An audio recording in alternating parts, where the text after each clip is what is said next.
Without further ado, please welcome Woods Hole Film Festival Associate Producer and Technical Director and your moderator for this event, John Gamache.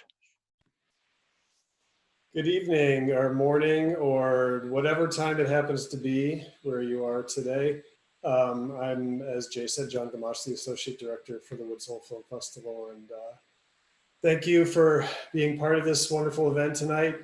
Runner was scheduled to be part of our Film Falmouth screening series this year after a wonderful festival appearance last year and Best of the Fest award, and also another screening for us at our Best of the Fest series at Gatuit this year, but we just had to show it again because I don't think you can see this film really enough times.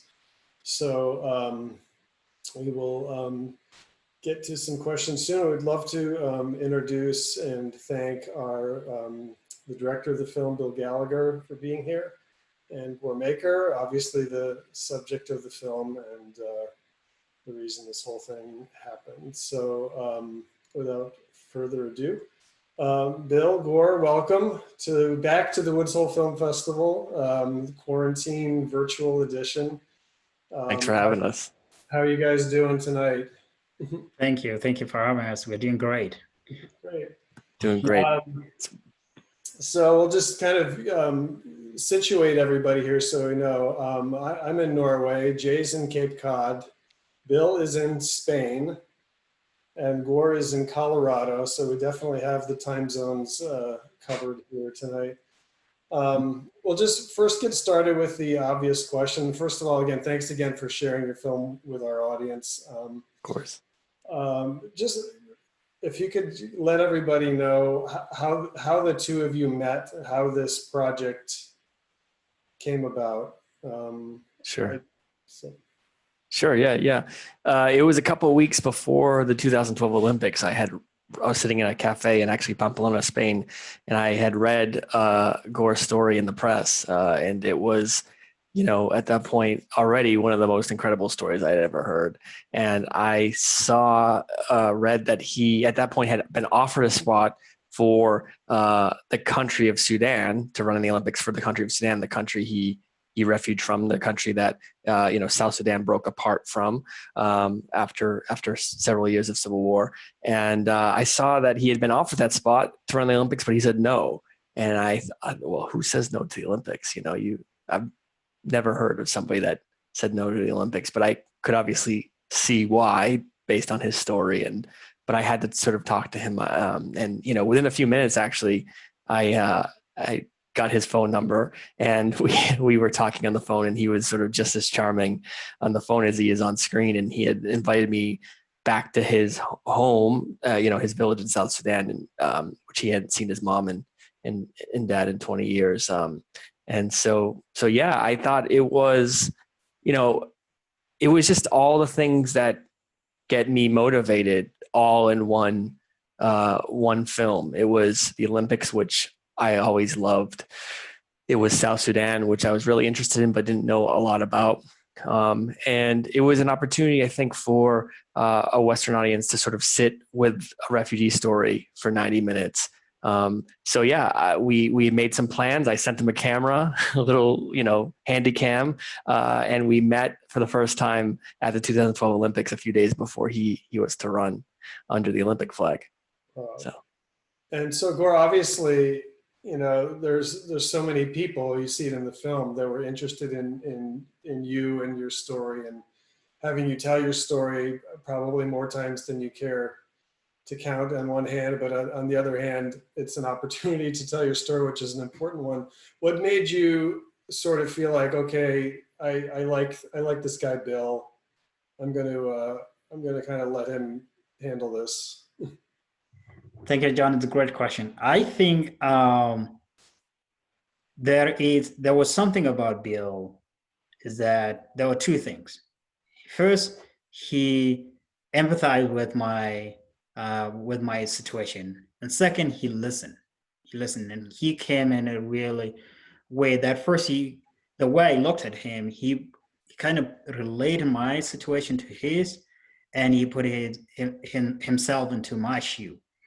and when every time we talk, he really listened to what I'm trying to say to him, and he was not pushy. Everything was on my time. Okay, we can do this on your time, and he made me realize that there's a story bigger than just yourself. It's something that you can tell to the world, and people can learn from it a lot. A lot of people can benefit from it, and that was the key thing. I chose Bill than any other documentary people who approached me, and even some of the books authors approached me and would say, "Hey, we would like to write the book about this instead of a documentary." And it wasn't just in they were not they did not have that kind of sense of like Bill has, and that Bill was listening to me a lot, and he was very passionate about it.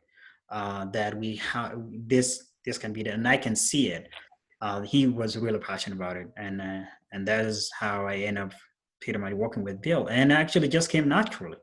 I did not even think about, okay, do I trust this guy and all of that. It just came naturally because the way I saw him, the way he approached me in a couple of months after the Olympics, and that's journey just start from there.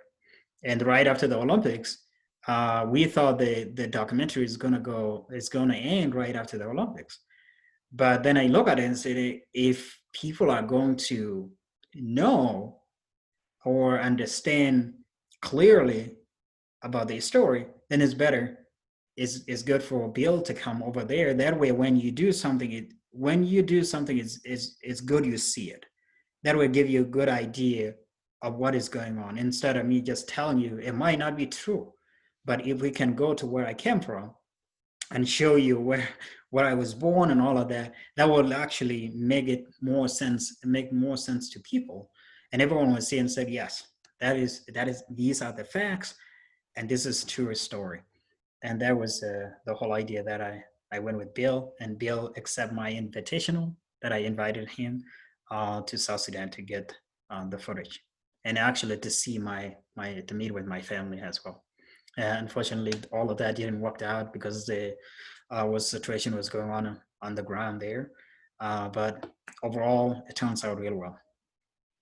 So it was love at first sight, basically. Yes. And you learned a lesson too, that it takes a lot of us, that documentaries never end when you think they're going to end, right? Right. They have a way of growing legs and going places you never really imagined in the first place. So, Absolutely. Bill, what were some of the biggest surprises for you during this process? Besides obviously not ending when you thought you were going to end, but what really opened your eyes when making this film? Yeah, great question. Yeah, well, to Guor's point, we thought it was going to be a short film. We thought it was going to be a 20-minute film, and it was going to be a nice 20-minute film that would end in 2013, and we'd be done. But clearly, once he saw his mom and dad and went home, and he was even more rejuvenated to raise the flag of South Sudan, obviously we said, well, we have to continue. The journey's not done yet. We have to continue the film until he raises the flag of South Sudan. And to that point, I guess the biggest surprise was, he qualified for the he qualified for the Olympics in his first ever marathon. So I thought, 2016 was going to be easy. You qualify your first ever marathon. I mean, the sky is the limit. And obviously he's been hampered by, the sky is still the limit for Guor, but he's been hampered by a lot of injuries. And yeah, so the twists and turns to get to Rio, I completely could never have imagined. And in fact, for a while, I thought until, a few weeks before Rio, really, or a few months, maybe a month before Rio, I thought maybe I don't even have a film. Clearly, once you edit it, you realize you have a film. But yeah, it wasn't until deep into 2016 that I was like, maybe this isn't really going to happen. But yeah, I guess the biggest surprises were just the challenges, the going off course and the falls and the things like that. That was the big surprises for me. Yeah, I'll get back to that one in a second. I have a question kind of related to that, but we have a question from Jonathan. Says, hello, beautiful documentary and story. I was wondering if, this is for Guor, if you had a coach for your post-collegiate career. A great question. No, I did not. Right after I graduated from college, I moved to Flagstaff, Arizona, and I trained there for a number of years without coach. And most of the time too, I was training by myself. Sometimes there were a couple of guys here in and out, but there was no consistent group of a partner where you training with. So I was coaching myself, and we're just gathering some information here from what I learned in college and some of the program I was getting from the some of my role models in when I was in college. And those are their program. That's what I was using. So I did not have a coach until when I went to Kenya. That's when I joined the group, Eliud Kipchoge's group and Jogri Kamarol and those elite Kenyan runners. I trained with them for 10 months or so, and then came back to US. And when I came back to US, very much I continued coaching myself. Went to the Olympics. Up to now, I'm pretty much still self-coach. Yeah.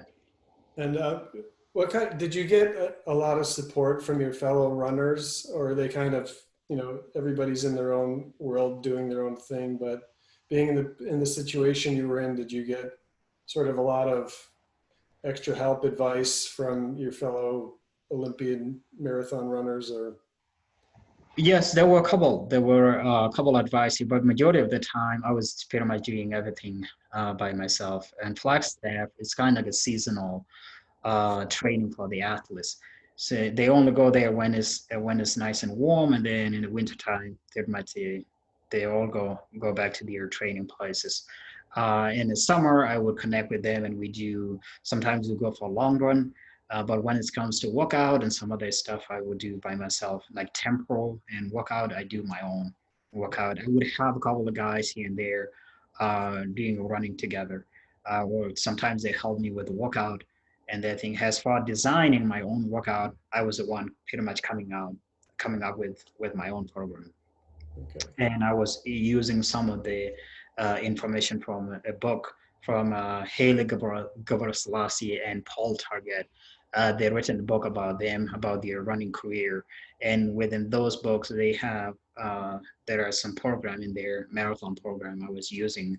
And that is the program I used to compete for Twin City Marathon.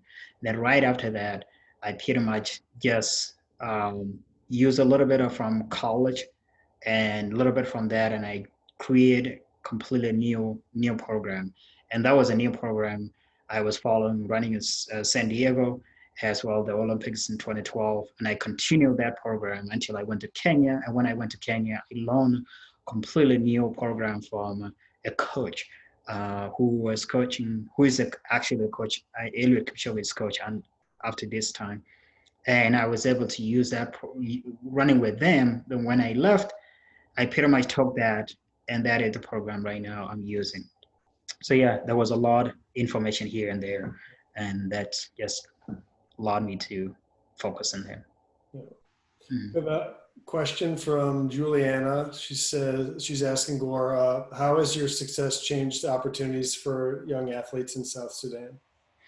I hope it has changed. Thank you, Julian, for the question. I hope it has changed because I do remember when I went to London in 2012, a lot of, even though the country was still not a member, a lot of kids, young kids in South Sudan were pretty much inspired, and they wanted to become a part of the program, and they were contacting me. Okay, how can we like what you did? How can we become? I wanted to represent everyone, both men and women, girls and boys. They were contacting me and said we wanted to compete at a high level. We wanted to represent our country. What you did is inspired us. And when we went to 2016 Olympics, raising the flag, it just pretty much gave everyone pretty much a lot of inspiration. And kids right now, there's a lot of program across the country at elementary, a primary school level and high school level. There's a lot of competition, but because the country is still in a lot of chaos with insecurity, and also economics is still a big issue.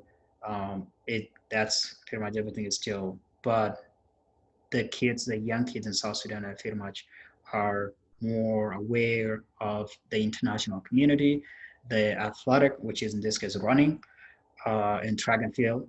They are very much inspired and they wanted to do a great thing. And I hope that within a couple of years down the road, the what we did in 2012 up to now is going to pretty much produce great things in the year to come. Right. I have a question from Maura, and then I'll get to this. Will be a perfect opportunity for me to ask my question back to Bill. Maura says, inspiring story, beautifully told. I was heartbroken at the end, thinking of how you had another setback, the pandemic's effect on the Tokyo Olympics. How are you modifying your 2020 Olympic training schedule? We now just doing a build up. We're doing a build up now. All we're doing now, long run, high mileage, but there is nothing specifically that is geared toward a competition wise. So we until next year, I would say until probably December or so, that's when we will start doing an intense workout for indoor track and then outdoor track. I'm not going to be doing a marathon because I missed a time trial in January this year because of injury. So I switched my focus into 10K and a 5K, and that is what I'm preparing for right now. So with nothing coming in sooner and no race on the schedule, all the races this year have been canceled. So everything now, we just take it nice and easy, and we're focusing of ourselves and try to take care of, if there is injuries, we try to fix it. Along the way, training slowly. So now instead, we don't have much pressure. We kind of just take it as it comes. Okay.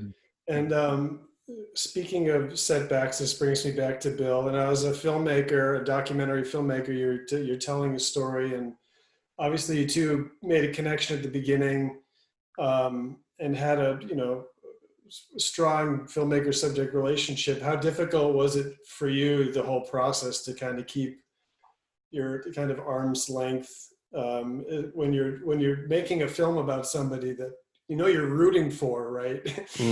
To just sort of watch some things happen that might not be going the way that you kind of want them to go. Does that make sense? Yes. Is the question about keeping a distance or how to deal with him running off course, or all of the above? Kind of all of that. Like, yeah. When you're like, yeah.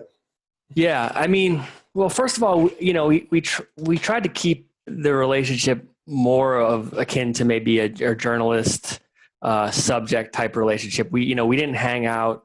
It wasn't until after now, we really got to know each other on an even different level, I guess, with the film festival circuit, which has been nice because I was always that guy coming over and filming and asking the questions that he probably didn't want to be talking about that day.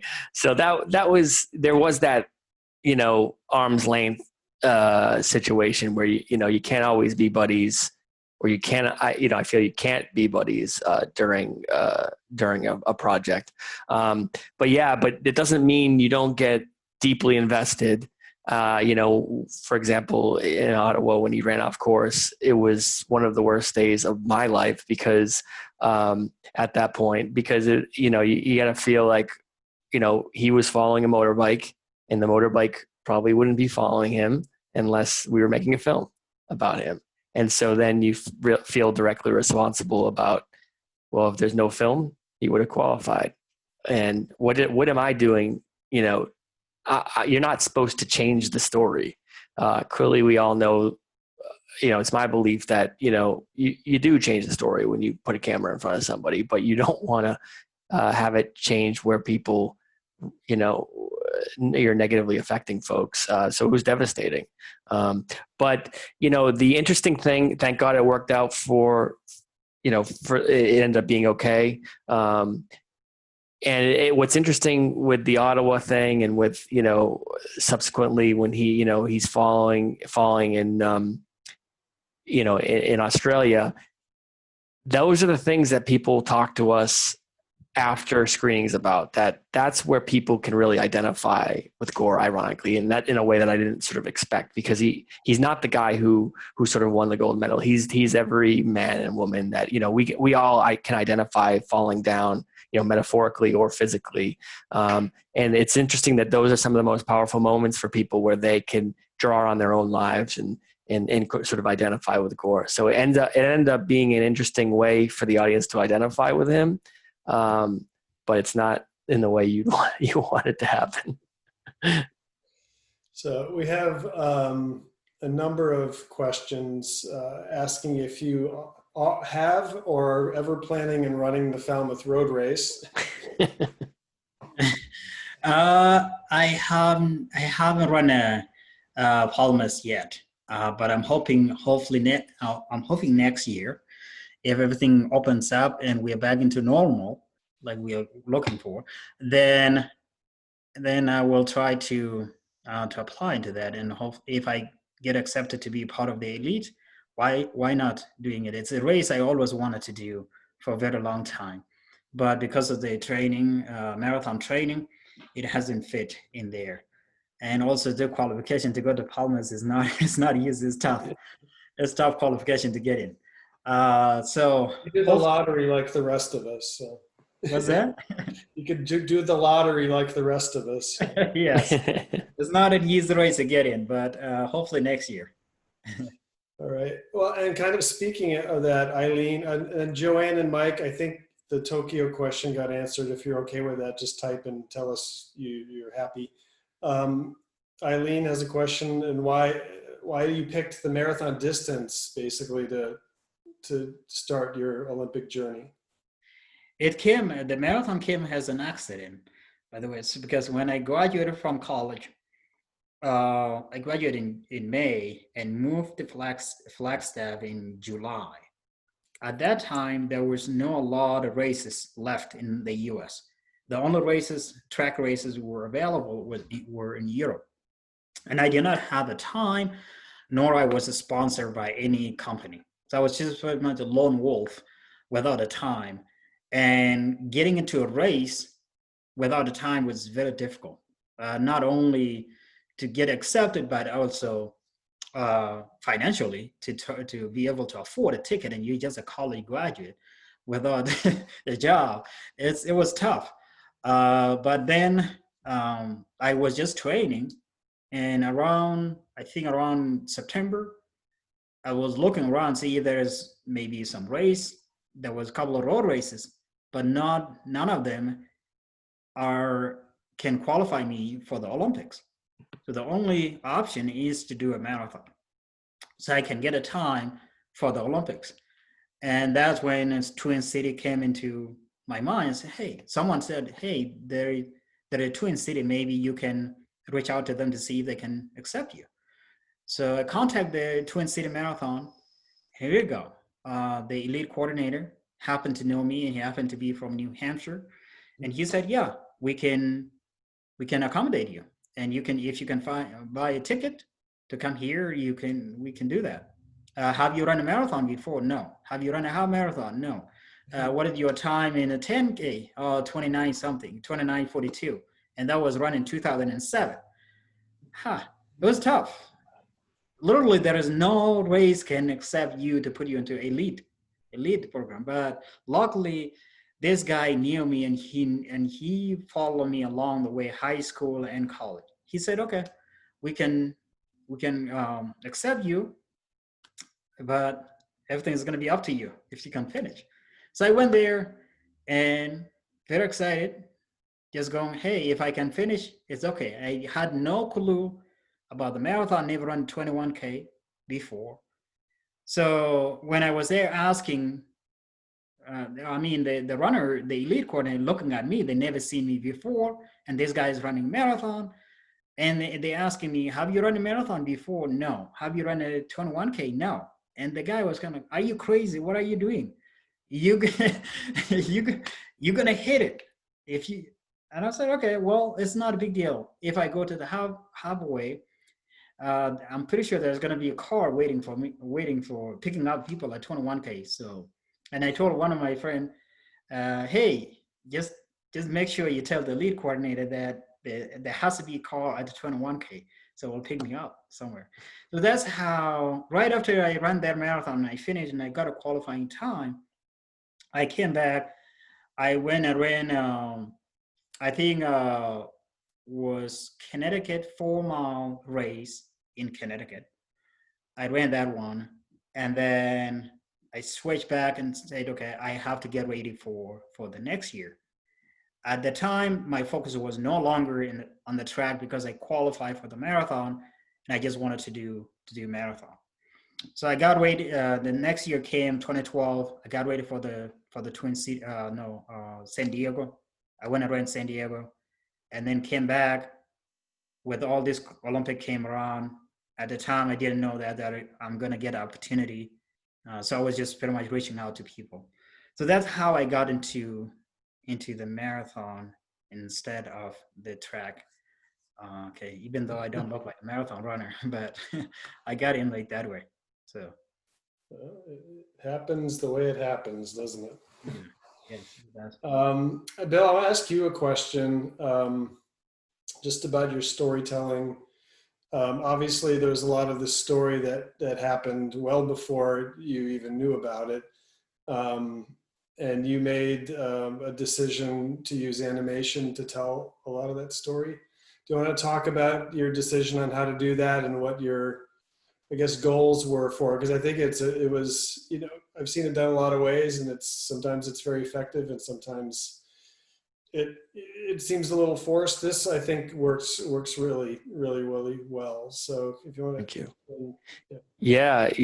I mean, that was one of the central problems of the film, because I really felt like for this film to work, you had to sort of feel what it feels like to be an 8-year-old boy and leave your mom and dad, you know, from your village. I mean, you can have Guor say it and that would be enough, but there's something else about seeing it. And, you know, so we talked about reenactments. No, we're not going to do reenactments. And the idea came to do animation. The problem is I haven't seen animation too much in documentary that I actually like. One of the big films that I looked towards was Waltz with Bashir. I don't know if you've seen that film, where it's an example of animation working extremely well. The whole film is animated. And so I spent a year and a half, 2 years trying to find the right animator. I went through a bunch of different folks. We had a tiny budget. And we found these great guys called Visitor Studio. And, you know, I think they nailed it. It's a delicate thing to do, right? I mean, we spent months and months trying to get Guor's face right. In terms of the emotion, obviously it doesn't look like him, but we wanted to, you know, have this really sweet face that Guor has, you know, kind of contrast with this really gritty South Sudanese background that was at war.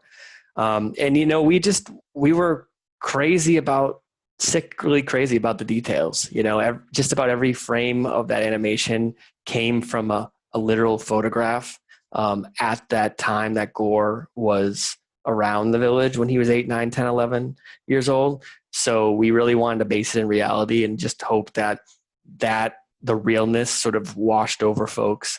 And I think it works. I think it allows folks to sort of hopefully be in the moment in a way that's not too cartoonish or even too realistic. Because if you go too realistic, people sort of sometimes, I feel like, gets their head out of it. So I think they nailed the balance.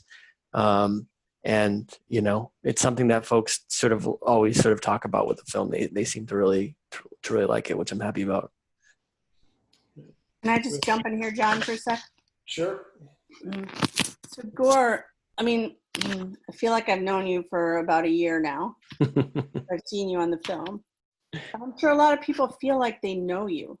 And I'm sure a lot of people root for you and think you're an amazing person, which you are. But do you ever feel like you have like a responsibility that maybe other athletes don't have, given the sort of international status that you have, but also the goals that you have? I mean, it's more than just running. You really are a humanitarian. And I feel like you have a big purpose. Do you ever feel the weight of that? I do feel the weight of that. However, I wouldn't say that I have the responsibility far more than any other athletes. I just treat my responsibility as at the moment by moment. It's something that is somehow is allocated to me, and I consider as individual. And there were as much I believe that all of us have a responsibility to do things for the community which we came from or which we land in, to be a good citizen for that community and to be the good citizen for the world. So when I got this opportunity, I take it very, very seriously, that I have to do something bigger than myself. And I ask myself, what is my purpose on this earth?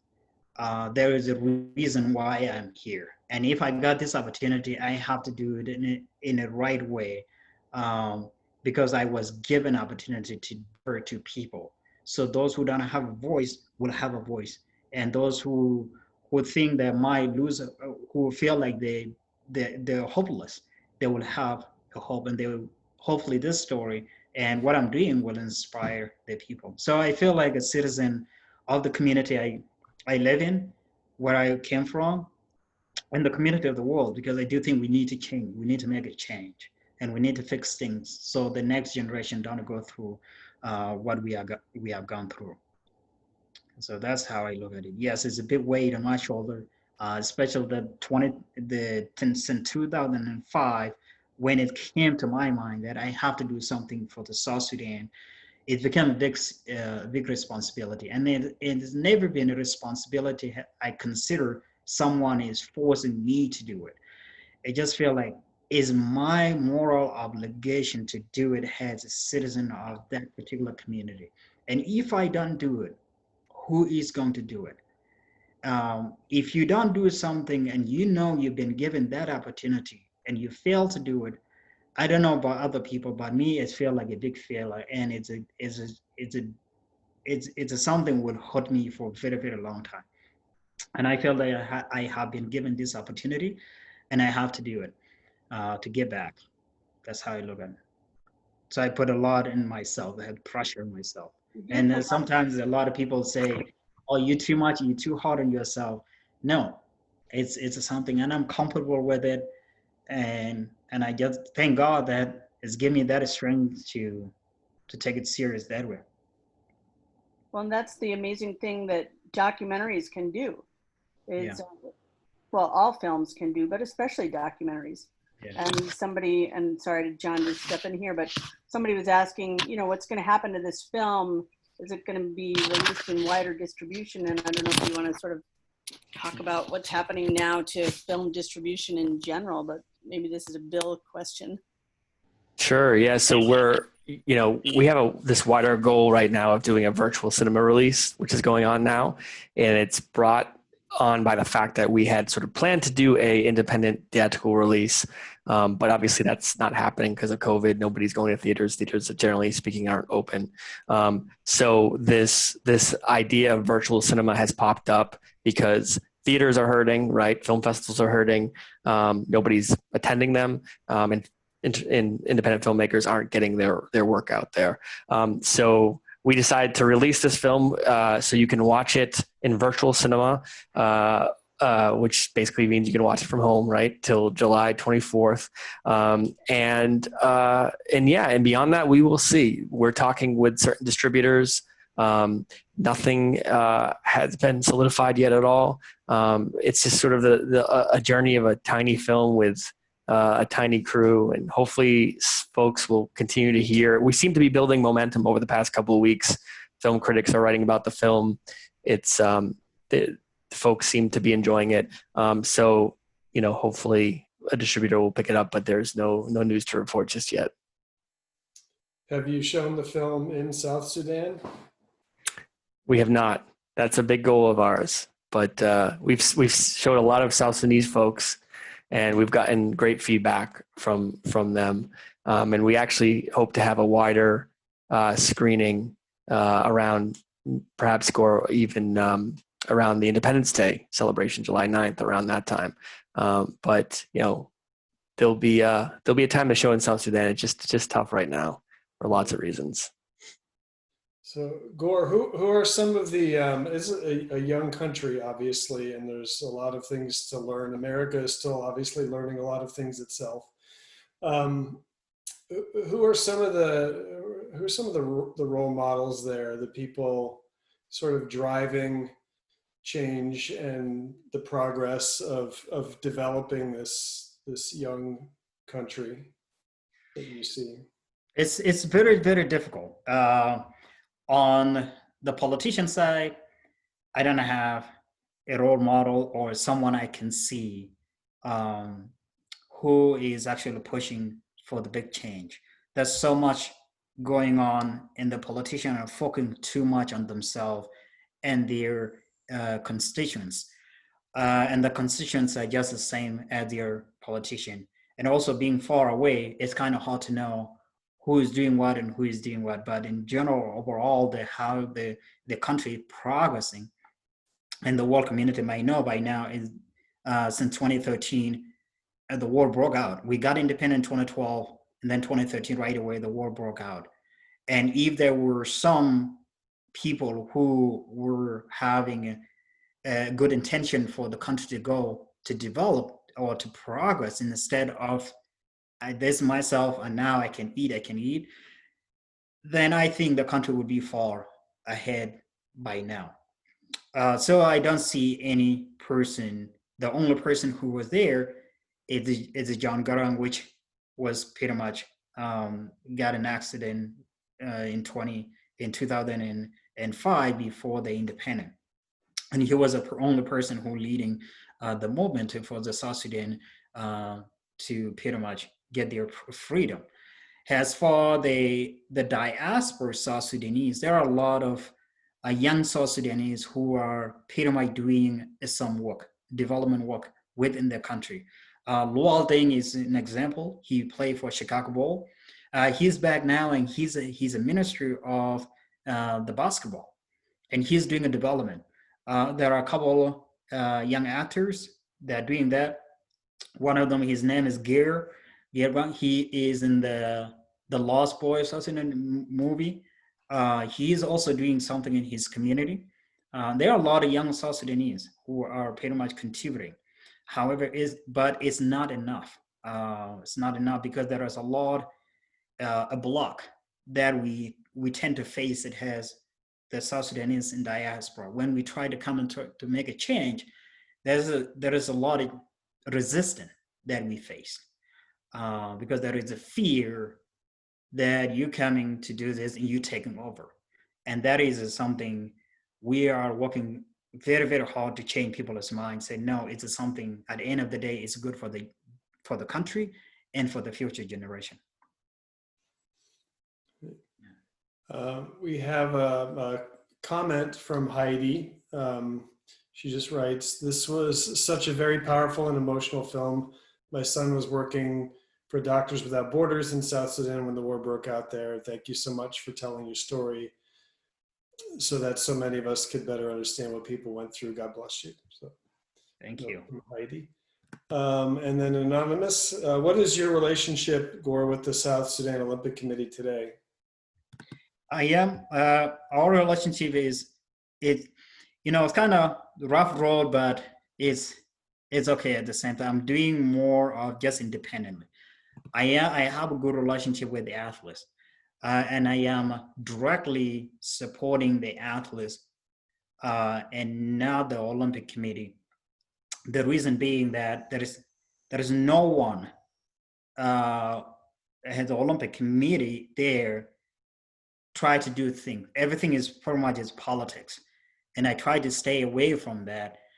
Even the sport itself become more politics, and that is something it's hurt me the most. And the athletes are not getting what they're supposed to get, as far the preparation, as far all of that. But that is, I didn't use that to pretty much deter me away. I wanted to just have a connection with the athletes, motivate the athletes, and support them as much as I can. Like this early this year, I was doing a GoFundMe, and the money I generate there, I send it directly to the athletes. And that is the thing. Until then, once I'm done with my job here, that's when I will go there and try to make a change while I'm there.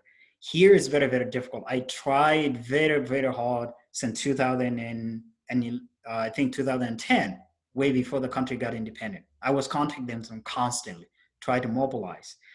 It did not work out. In 20, I think along the way until even after the Olympics in 2012, I came back and mobilized them. Okay, we have to do this. We have to do this. It was just difficult. So I just leave them alone to do whatever they need to do there. And I'm pretty much focusing on the athletes. And hopefully if I can unite the athletes and have a power to send the athletes to the training camp where they can train, then later on I think that is the best way I can see to help the federation itself while I'm this far away. And speaking of far away, if you want to let everybody know what you've been up to, what you're doing right now, and where you are, why you're in Colorado. Right now, I am in the Air Force, U.S. Air Force, and I am right now training for the Air Force world-class athletes. I am part of their program and getting ready for the Tokyo next year. It's supposed to be this year, but next year. So that's what I'm doing now. That's the reason I am in Colorado. Okay. And why did you make that choice? I made it to get back. When I first to the United States, I did not have anything. And I was welcomed by a community, Concord, New Hampshire community, and New Hampshire has a state. They helped me identify my talents, and I was able to get a scholarship to go to college. And doing all of that in college, I got the same opportunity. Iowa State gave me such phenomenal support. And I was able to successfully complete my degree. And when I graduated, even though the South Sudan was a thing in my mind, I need to get this done because I see a big need and I see a opportunity to promote the unity and to promote the athletic. Right after the 2016, I came back and said, okay, now I finished this journey of raising the flag for the South Sudan. And I hope all the youth in the village, in the city have seen it, and hopefully they will work hard and dream to be a champion for the country and have a pride of the nation. Now I hope they see that. And now is the time for me to also, I do have another country, the home that helped me to be the person I am today. There are so many people I can thank you individual, each and every one of them. But the country has a large, I cannot thank you, every single person. And the only way I can thank you, every single citizen of the United States for the opportunity is to put on the uniform for the Air Force and serve. Give my service for a number of years and see. That was the reason why I joined. I think we can accept that. So, you're a tough act to follow, man. I know. So I mean, this film has been on a ride over the last year or so. Where has it been? How many states, how many countries have you shown this film in? Approximately, like how many people have been exposed to Guor's story and the story of South Sudan because of the film? Not enough. We've done like 13 festivals, maybe 14 now. We've won 10 awards. It's done well. People seem to like it. But we just want to keep pushing, I feel like it's a story that can fit the times. So many of us have faced depression in some way in their life, especially now. And I think the crux of the film for me is that, when you're faced with that sadness or that oppression, you have two choices, right? You can let it consume you, or you can propel it, use it to propel you forward, like Guor's using it. But yeah, it's done. It had a nice film festival run. Hopefully it gets on a wider platform. We don't know yet if it will or not, but we'll see. All right. I think we're getting kind of close to wrapping up. If anybody else who's watching has any other questions, you can type them in. I don't know, Judy, do you have any other questions? Well, I mean, Guor, is there stuff that people can do to help? Because I know that for a while you were trying to raise funds to get clothing and stuff and training material for the athletes, and I believe you have a nonprofit. Is that true?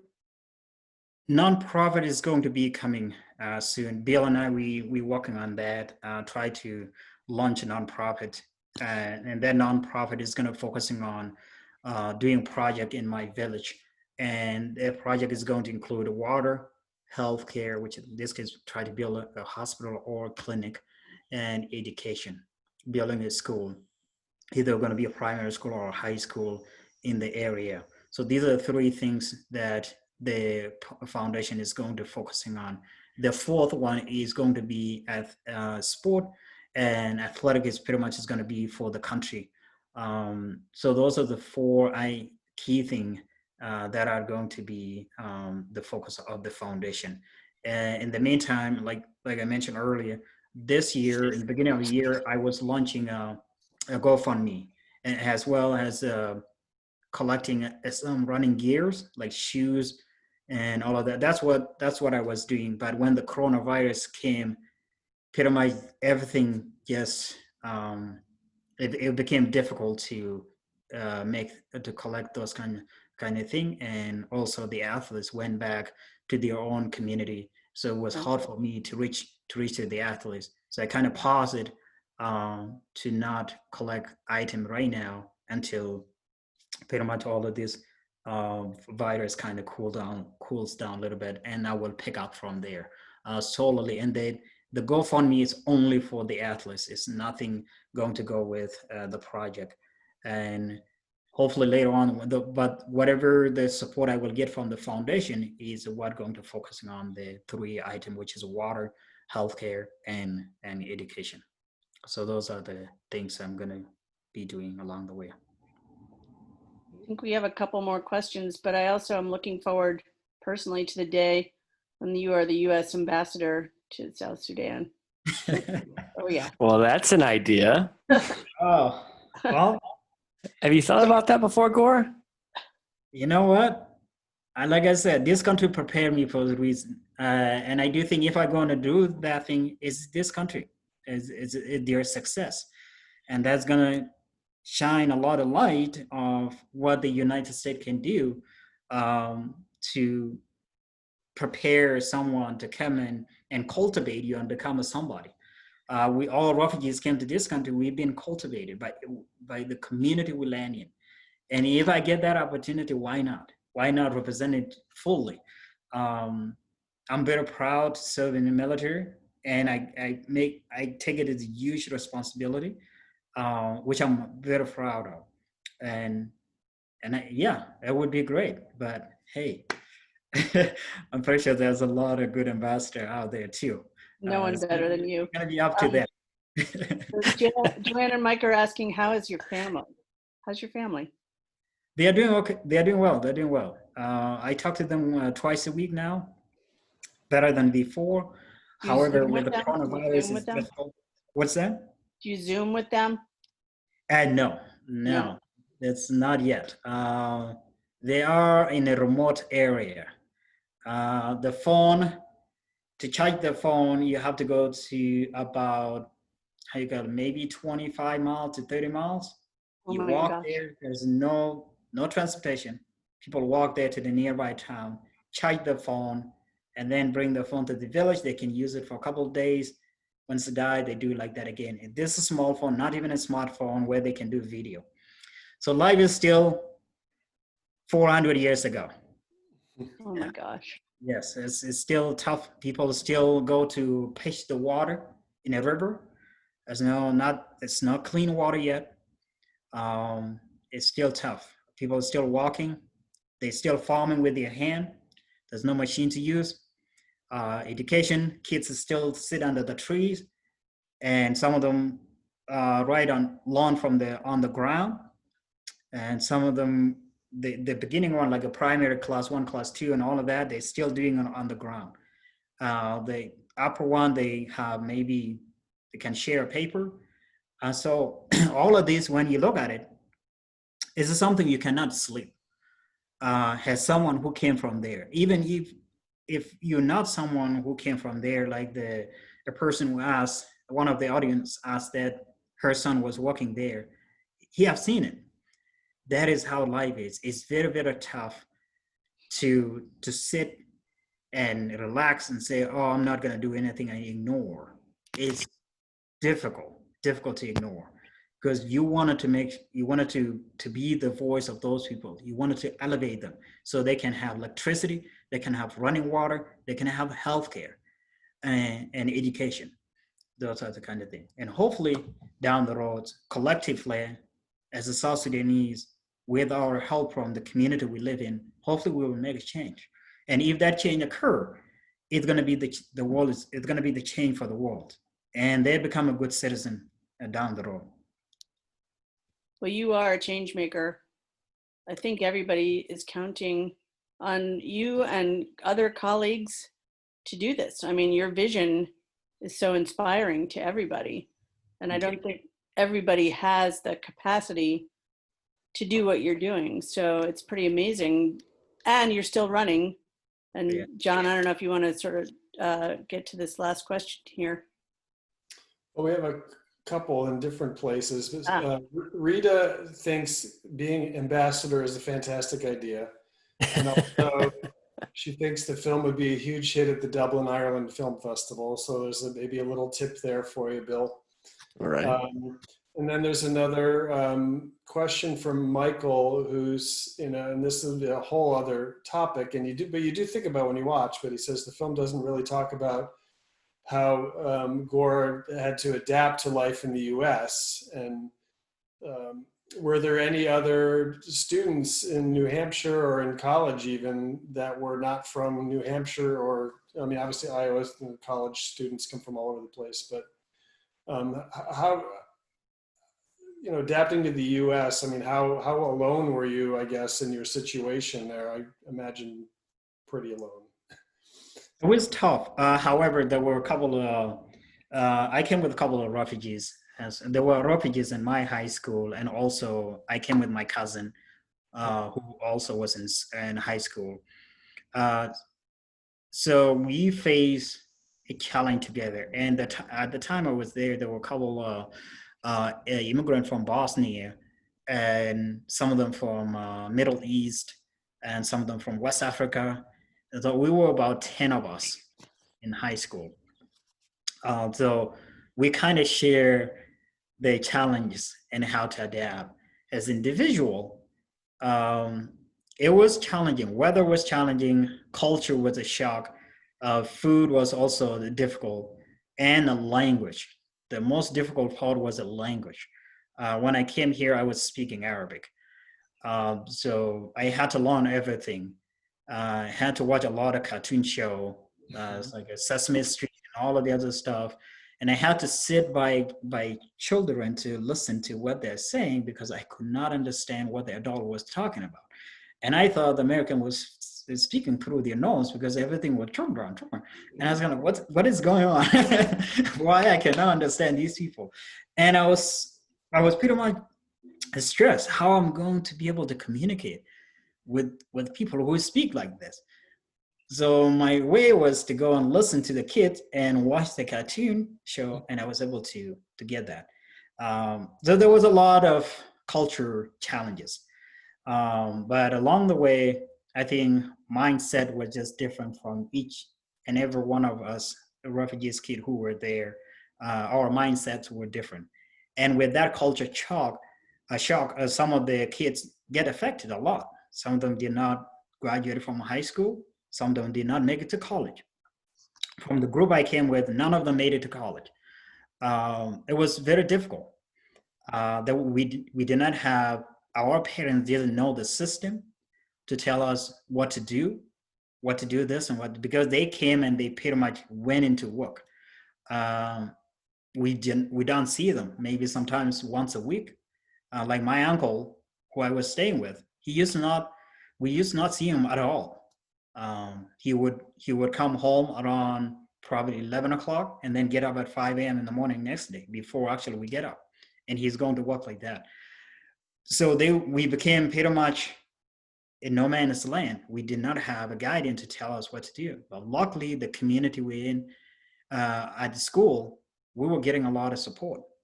And that's when just came to a choice for all of us and each and every one of us to choose who to follow, or what advice to follow and what advice to not follow. Yeah. So that was the thing. It's a lot. It's the more you hear about this, and you watch the film and you just think, oh my gosh, and then you just talk a little bit more, and it's mind-boggling the journey you've been on, and it's impressive isn't a strong enough word, and I don't know what else to say at this point. Do you two any other kind of parting comments here? Before we close things up for the night. There's one other question about whether, Guor, do you have runner mentors in the running community now? Not now. I think, like I mentioned earlier, pretty much I've been doing everything by myself. So there's no specific person who's mentoring me. I did not have a contract or a group until now, or when I was in Kenya. That's when I had a group. At that time, we had a mentor, which is in this case it was a coach, and I had a manager at that time. So there was a lot of the support coming. It was kind of different. I was not used to that. So it was something I had to learn how to adapt and how to have someone to mentor me. But along the way, I pretty much been doing everything independently pretty much since I left my family. And that one I become adapt to forcing myself to do things and do them independently and take care of everything right away. That has been in my mindset. Same thing in high school.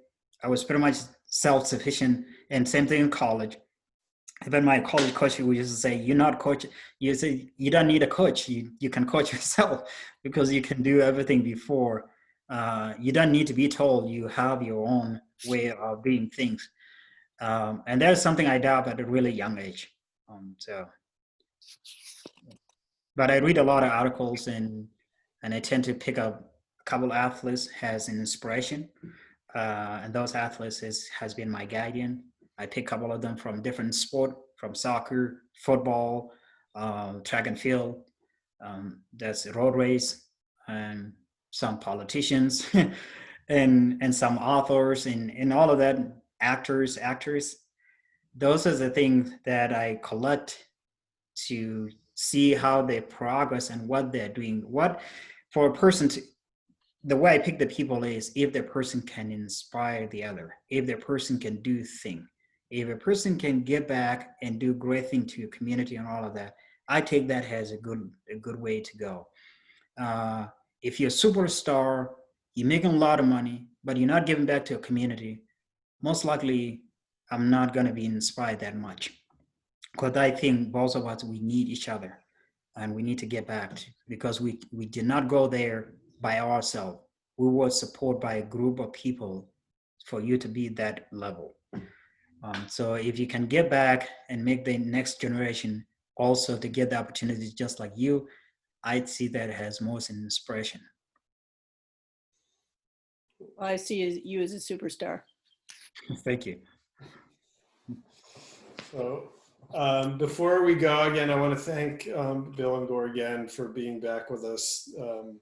The reason we're here again tonight is because last summer this film was at the Woods Hole Film Festival and made such a huge impact on a lot of people, as did so many other films that we had there last year. And the Woods Hole Film Festival is 29 years old this year. We're going to be doing it virtually, but we're keeping our dates, July 25th to August 1st, and we'll have another just wonderful collection of amazing stories, amazing films, over 180 films this year that you can watch at home. We're gonna have Q&As just like this every day, live events, workshops, and we hope everyone out there will join us for more experiences like this, because this is what we do, and we really love what we do. And we love meeting the people that we meet, like Bill and Guor, and we're gonna meet a lot more this summer. So just wanted everybody to know and invite you to the festival. The passes are on sale now, and we hope to see you all there. But again, thanks you guys so much for Bill for staying up late, and Guor for being back with us, and again sharing your story with us. And we hope everybody out there is staying safe and happy, and we hope to see you all next time. Thanks so much. Thank you. Thank Thank you. you. Thank you, John. Appreciate it. Thank you for having us. Good night. All right. Good night, everyone.